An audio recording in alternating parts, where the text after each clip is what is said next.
Bonsoir à tous, j'espère que vous allez bien. Aujourd'hui, on m'a suggéré une petite idée de cours, toujours pour chez Manomad et Neshman Niftarim pour la Tzachat, ceux qui en ont besoin. On m'a dit, bientôt, j'ai un choix à faire concernant une personne relativement à l'amour et je ne sais pas trop comment me diriger. Dans ce cas-là, quand on doit faire des choix, on doit essayer de voir plusieurs choses pour essayer de faire le bon choix. La première chose, et ça va vous paraître très endoctriné, mais je vais vous expliquer pourquoi je dis ça. On se demande qu'est-ce que dit la religion dessus. Tout de suite, quand on entend ça, ça fait religion, qu'est-ce qu'elle dit dessus, ça, ça sonne pas trop bien aux oreilles. Mais pourquoi est-ce qu'on dit ça? Parce qu'en réalité, on sait que la Torah, Akadosh Baruch Hu, il nous l'a donnée pour qu'on vive au mieux notre vie. C'est une sorte d'emploi du temps absolument génial et universel qui marche partout et en tout temps pour vivre le mieux pour notre vie et pour faire toujours les bonnes choses. Donc en réalité, lorsqu'on dit que la religion dirait ça, on se demande quel est le meilleur chemin à prendre. Et oui, parce qu'on sait que Akadosh Baruch Hu dit par exemple de faire Shabbat. Alors moi je comprends pas. Qu'est-ce que ça apporte à Dieu que je fasse Shabbat? Peu importe ce que ça apporte à Dieu. Ce qui est important, c'est ce que ça t'apporte à toi. Bien entendu, il faut le faire pour Dieu, pour son kavod, etc. Par amour pour lui, par crainte pour lui. Mais le Shabbat, rappelle-toi surtout que Dieu il te l'a donné pour toi. Comme ça, tu vas te reposer d'une semaine de labeur, tu vas te ressourcer, tu vas te délecter, tu vas te couper toute ta semaine et tu vas pouvoir faire une deuxième semaine très bien et efficacement. Et tout ça grâce au Shabbat. Donc c'est pour ça qu'il y en a qui disent ouais mais moi le Shabbat c'est dur et tout. Mais je comprends pas pourquoi c'est dur. C'est comme si je te disais tu es fatigué, va dormir ou bien tu as envie de te délecter, va au parc Astérix, va te faire un kiff. Est-ce que vous avez déjà entendu une personne à qui on a dit tu veux te faire plaisir, va au parc Astérix et que cette personne répond non, c'est trop dur, j'ai pas envie? Non. Et pourquoi non? Parce qu'ils voient le pur plaisir qu'ils ont à aller au parc Astérix. C'est un exemple parmi tant d'autres, bien entendu. Et donc, comme ils voient ce pur plaisir, donc tout de suite, ils disent oh super, allez, je vais aller au parc d'Astérix. Et s'ils l'ont prévu dans la semaine, ils disent oh j'ai hâte que ça arrive. En réalité, pour Shabbat, ça doit être la même chose. Shabbat, c'est un moment de repos, un jour de repos qu'on a et qui nous permet de nous ressourcer, de se faire kiffer, de bien manger, d'être avec les amis, d'être à la Sina, de pas du tout penser au travail. Et c'est juste génial. Et on devrait chaque semaine attendre Shabbat. D'ailleurs, on dit de mercredi à Shabbat, on dit déjà Shabbat Shalom pour se préparer. Et de Shabbat jusqu'à mardi d'après, on dit encore Shavuotov. On souhaite une bonne semaine. Parce que sans arrêt, tout tourne autour du Shabbat. C'est pas 6 jours au Shabbat. Non, c'est 3 jours de préparation. Shabbat, 3 jours après Shabbat. Et après, on retombe dans les 3 jours de préparation. Tout en réalité pivote autour d'un centre qui est le Shabbat. Et c'est pour ça que lorsqu'on se rend compte pourquoi est-ce qu'Akadosh Baruch Hu, il nous a donné ce qu'il nous a donné, quand on voit que c'est le meilleur pour nous. C'est pour ça qu'on dit, lorsque tu dois faire un choix, on voit ce qu'Akadosh Baruch Hu te dirait. Ah, je dois choisir entre telle personne ou telle personne. Ben, c'est simple. Vois la personne qui a les meilleures midotes, qui est le mieux dans sa personnalité, qui est la plus religieuse. Par exemple, je dois choisir entre cette personne qui est extrêmement belle et que je l'adore parce qu'elle est très belle, et cette personne, je l'adore parce qu'elle est très intelligente. Laquelle est-ce que je dois choisir? Je n'arrive pas à choisir. Bah, quand tu regardes un petit peu la Torah, tu vois que la beauté, c'est éphémère. Si tu tombes amoureux d'une personne pour sa beauté, dès que tu en verras une plus belle, tu vas vouloir la tromper Chazé pour aller avec celle plus belle, et tu vas passer d'une à l'autre pour la beauté. Et la beauté, malheureusement, on sait que plus le temps passe, plus elle se dissipe. Alors que l'intelligence, c'est comme un bon vin. Plus le temps passe, plus il y a de la maturité et plus il est bon. Il a de l'importance et de la qualité. C'est pour ça que, à choisir entre une personne très intelligente ou une personne très belle, bien entendu qu'il faut choisir la plus intelligente. Parce que l'intelligence, elle va être de plus en plus grande, alors que la beauté, elle va diminuer. Et si on se fixe sur des qualités qui ne sont pas essentielles, qui sont même accessoires, voire superficielles, pour faire nos choix, alors dans ce cas-là, c'est sûr que Chazé Shalom, on risque de se tromper. C'est pour ça qu'il faut toujours suivre ce qu'Akadosh Baruch Hu nous dirait. Après, on peut un cas plus commun, j'ai envie de dire, où on a une personne devant nous, on est amoureux de cette personne, mais ça ne marche pas avec cette personne, on ne sait pas comment faire, est-ce que je dois continuer, est-ce que je dois arrêter? Le Rav Bouratsira, il me dit récemment, qui est l'arrière-petit-fils de Baba Saleh, du frère ou du cousin de Baba Saleh, il m'a dit, moi, quand je fais quelque chose, ou quand j'ai un pro ou quelque chose comme ça, si je vois que ça bloque trop, alors je laisse tomber, je mets de côté. Parce que si ça bloque, c'est qu'Akadosh Baruch Hu, il veut pas que je le fasse, en tout cas, il veut pas que je le fasse maintenant. Donc, si je dois faire quelque chose, bonne chose, alors normalement, Akadosh Baruch Hu, il devrait m'ouvrir les portes, m'aider en m'envoyant que de la lumière et faire que tout roule. Donc, si ça bouge, c'est que ça ne doit pas le faire. Ça ne doit pas y aller. Et peut-être que ça ne doit pas y aller tout court. Peut-être que juste pour l'instant, ça ne doit pas y aller. C'est pour ça que je ne force pas.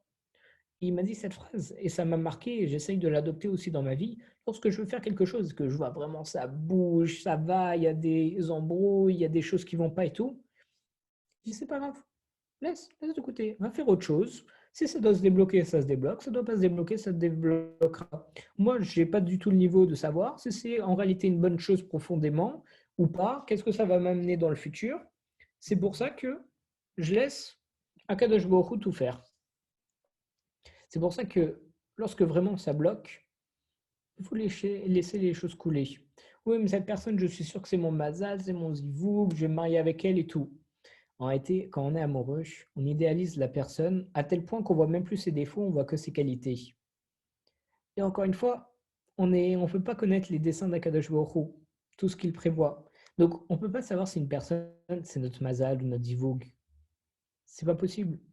Par contre, on dit que si tu te retrouves sous la choupa avec une personne, c'est qu'Akadosh Baruch Hu, il en a décidé ainsi. Sinon, tu te retrouveras jamais sous la choupa avec elle ou avec lui.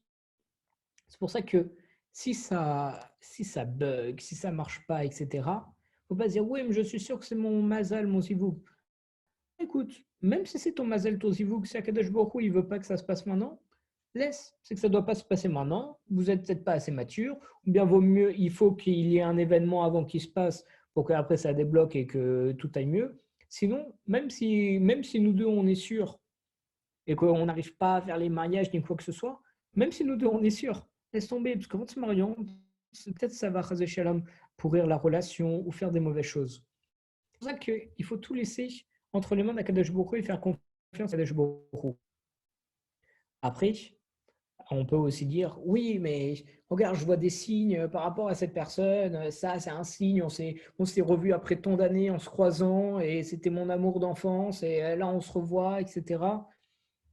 Écoute, c'est sûr qu'il y a des signes, mais il ne faut pas non plus voir des signes partout et à tout va. On sait que chaque chose qui nous arrive dans la vie, même lorsqu'il y a quelqu'un qui passe à côté de nous, qui est au téléphone et qui dit deux mots, qu'est-ce que ça va m'apporter à moi ces deux mots? T'inquiète pas, ça t'apporte quelque chose.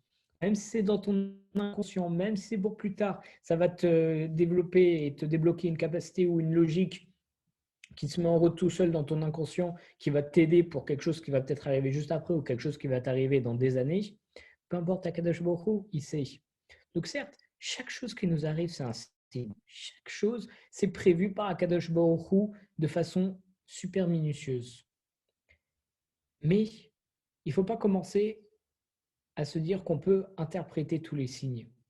Dans le sens où cette personne, je ne l'avais pas vue depuis super longtemps, là je la revois, c'est un signe, j'avais besoin d'une personne comme elle, Akadosh Baruch Hu, il me l'envoie et tout. C'est possible. Mais peut-être que ce n'est pas aussi le cas.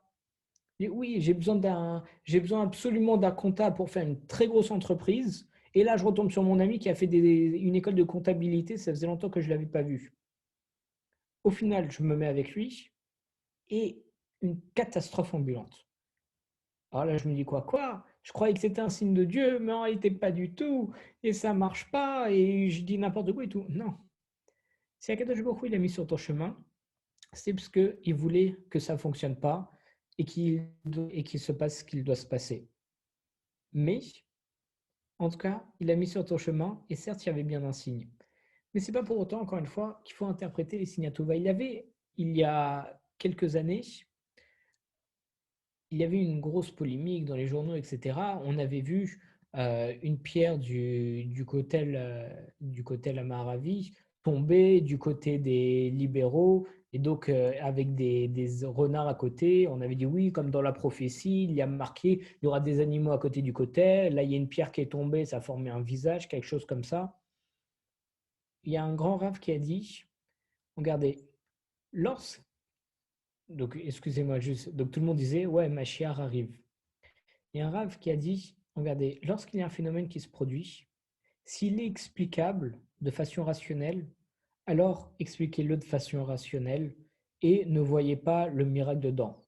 Enfin, ne voyez pas le miracle dedans à prendre avec des pincettes, étant donné que tout ce qui se passe dans nos vies, ce sont des miracles. Pas se dire que c'est quelque chose de particulièrement extraordinaire. La pierre, elle est tombée, c'est possible. Un coup de vent, elle était mal attachée, avec de l'humidité, ça a commencé à créer une fissure, des cassures. Les joints n'ont pas tenu, le mortier, ça fait des années, des centaines d'années, et c'est tombé. C'est possible.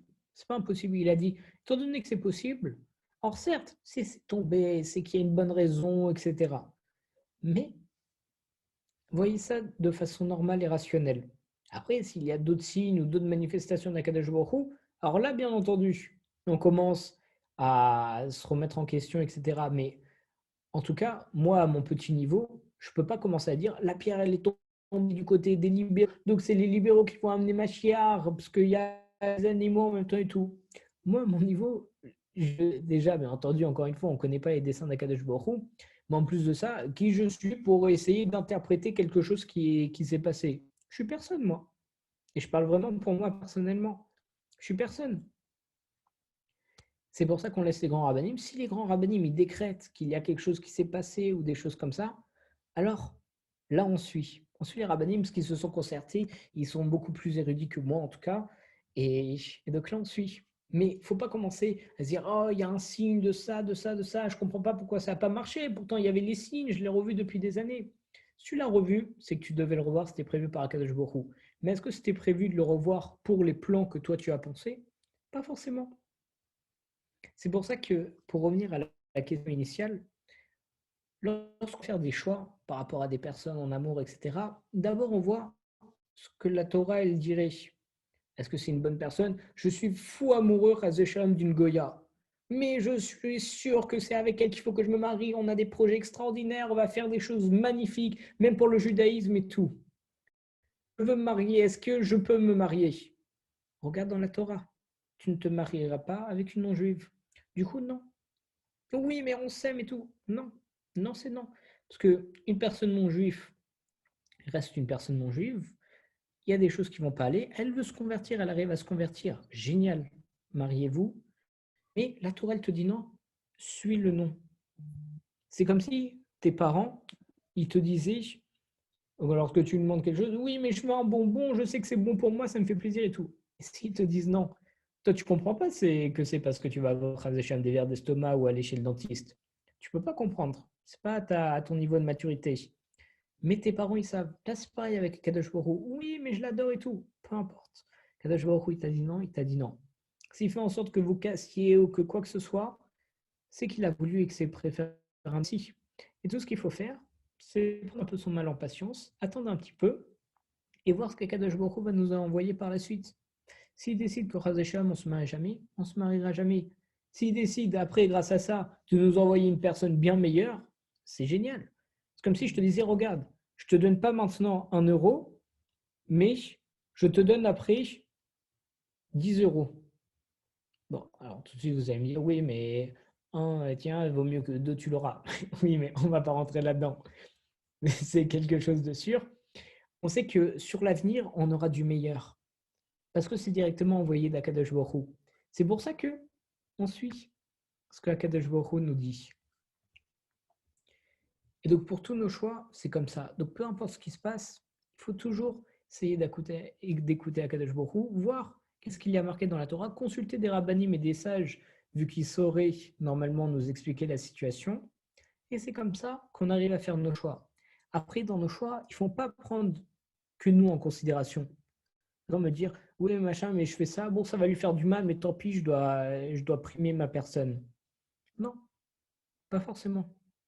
Parce qu'on sait qu'il y a, on dit, tu aimeras ton prochain comme toi-même, il faut faire attention à son prochain.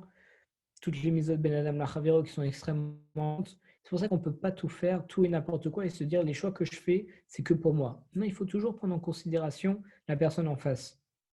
Alors, entendu, tout de suite, vous allez me dire, bah oui, mais c'est évident. Hein, lorsque je fais un choix, je ne vais pas non plus tout laisser tomber du jour au lendemain parce que ça me fait plaisir et en cassant la personne. Sur la théorie, malheureusement, tout ce qu'on parle, tout ce qu'on dit depuis tout à l'heure, sur la théorie, tout le monde peut dire oui. C'est totalement logique, c'est totalement fondé, ça suit une bonne ligne directrice. Donc oui, on va dire c'est vrai. Mais dans la pratique, c'est différent, étant donné qu'il y a des caractéristiques complémentaires qui viennent dans l'histoire, dans la pratique, et étant donné aussi que nous, on est directement concernés, alors on n'a pas l'esprit totalement rationnel avec le bon recul pour savoir quoi faire. C'est pour ça qu'il faut toujours se concerter avec une personne tierce. Peu importe ce qui se passe. Combien de fois on a dit oh là là, je ne sais pas comment ça se fait, j'arrive toujours à conseiller tout le monde sur leur couple, moi j'arrive jamais à gérer mon couple. C'est normal. Lorsqu'on est concerné, on a tout de suite un autre état d'esprit, on voit d'autres paramètres, on commence à s'embrouiller la tête parce qu'on n'arrive pas à prendre le recul nécessaire. Recul qu'une personne tierce aura, excusez-moi. Parce qu'elle va voir tout de l'extérieur, mais elle va voir les grandes lignes. Elle va dire, regarde, c'est simple. Il y a ça, ça et ça. Donc forcément, tu vas faire ça. Toi, tu vas commencer à dire, oui, mais regarde, ça, c'est pas totalement comme ça, parce qu'elle a aussi dit ça, et ça, et ça. Je me dis, peu importe, je vois les grosses lignes. Sur les grosses lignes, il y a ça. Par exemple, euh, regarde, j'ai fait telle chose avec telle personne, et, au final, elle n'a pas réagi. Mais parfois, quand elle m'envoie des messages, elle m'envoie des petites allusions, comme quoi elle m'aime bien, etc. Et regarde, je, je suis d'un point de vue extérieur, même si elle t'envoie des mini-allusions qui en réalité sont totalement bancales, que sur cette situation, comment elle a réagi de façon spontanée, ça prouve qu'en réalité, elle t'aime pas. Oui, mais les messages et tout, je me dis peu importe. Moi, je vois de l'extérieur, je vois les grosses lignes, j'ai pas besoin des tout petits détails sur lesquels on se fixe et on crée tout un monde autour de ces détails, vu que surtout lorsqu'on parle d'amour, on se fixe sur la moindre chose et on crée véritablement un monde. On se dit, waouh, elle m'a dit ça, elle m'a dit que j'étais mignon, oh, aïe, aïe, aïe, aïe, aïe. Et sans arrêt, on se répète ça et on prend le message, on le met en photo d'écran, peu importe. Non, je n'ai pas vécu ça. C'est vrai en plus. Et, euh, et on commence à faire des choses, s'imaginer, mais écoute, quand on va voir notre amie, oui, là, elle est même pas venue, elle m'a lâché au dernier moment pour le rendez-vous qu'on devait se voir, ça faisait longtemps, elle m'a même pas répondu. Mais un jour, elle m'a dit que j'étais mignon. Et peu importe. Toi, tu te fixes sur le point où elle a dit que tu étais mignon pour créer tout un monde qui est fictif. Mais moi, je vois dans les faits comment elle réagit. Elle réagit négativement. Négativement dans le sens négatif par rapport à l'amour que tu attends d'elle. C'est pour ça que faut toujours avoir un avis extérieur et les meilleurs avis qu'on peut avoir, c'est toujours de Rabbanim. Ce sont des personnes religieuses dans le sens où lorsqu'ils étudient la Torah, comme on l'a dit au début, la Torah, elle nous dicte le meilleur chemin. Donc si ça nous dicte le meilleur chemin et qu'eux, ils ont appris comment essayer d'avoir le meilleur chemin, alors dans ce cas-là, il faut les suivre. Comme ça, on est sûr d'avoir la bonne chose normalement. C'est pour ça que dès qu'il faut faire un choix, il faut toujours essayer de prendre du recul. Ne pas avoir la tête embourbée dans la chose. Prendre du recul, respirer, voir les choses de façon générale et pas avoir juste la tête dans un petit détail. Les choses de façon générale, voir si c'est bien pour un point de vue de la religion ou pas, et pas simplement pour respecter la religion, parce qu'il faut respecter la religion, mais surtout parce que c'est la meilleure ligne de conduite. C'est la meilleure chose qui soit. Donc on voit si ça correspond. Si ça correspond, j'avais envie de dire on dit oui ou on dit non. Non. Grâce à ces paramètres, on peut faire le choix qu'on veut faire. C'est pour ça qu'il faut toujours faire attention avant de faire un choix. Il faut voir aussi bien ce qui va se passer maintenant, mais les conséquences futures. Parce que c'est important de bien tout prendre en compte. Et donc toujours prendre du recul. Prendre toutes les conséquences en compte est très important. Se sauvegarder soi, mais aussi la personne en face de nous lorsque c'est un choix qui concerne quelqu'un d'autre. Chazak ou tout le monde.